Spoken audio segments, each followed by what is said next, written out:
পাহাড়ের ভাঁজে ভাঁজে গড়ে উঠেছে অবৈধ বসতি। অনুমতি ছাড়াই পাহাড় কেটে ঢালে ঘর তুলছেন স্থানীয়রা। গেল 2 দিন ধরে টানা ভারী বর্ষণে এরই মধ্যে ঘটেছে পাহাড় ধসের ঘটনা। মারা গেছেন অন্তত 11 জন।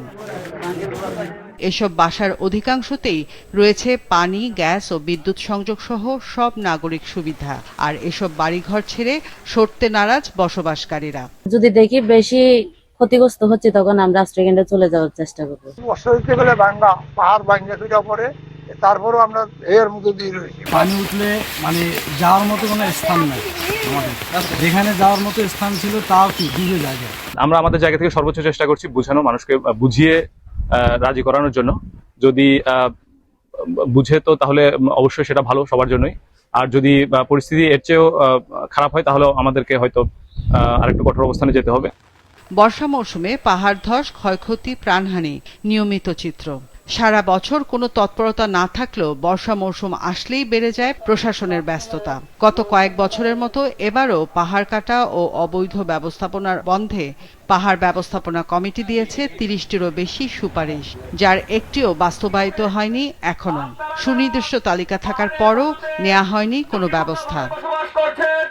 তবে দুর্যোগ মোকাবেলায় সব ধরনের ব্যবস্থা নেওয়া হয়েছে বলছে জেলা প্রশাসন। গতকাল আমরা সকল ইউনো, অন্যান্য প্রকৌশল দপ্তর, ফায়ার সার্ভিস, জনপ্রতিনিধি, ইউনিয়ন পরিষদ, হেডম্যান, কারবারি সবাইকে মিলিয়ে আসলে বড় আকারে সভা করেছি এবং তাতে ভালোভাবে নির্দেশনা দেওয়া হয়েছে। আমাদের 220টা আশ্রয় কেন্দ্র আছে, মূলত যেগুলো আসলে প্রাথমিক বিদ্যালয় হিসেবে ব্যবহৃত হয়। অনেক সময় মাধ্যমিক বিদ্যালয় আছে এবং কিছু স্থায়ী আশ্রয় কেন্দ্র আছে। আশ্রয় কেন্দ্রগুলি সবই প্রস্তুত আছে। উপজেলা নির্বাহী অফিসার অলরেডি কাজ করছেন। এদিকে রাঙামাটির বাঘাইছড়ি ও কক্সবাজারের দরিয়ানগরে 2 জন পাহাড় ধসে মারা গেছে।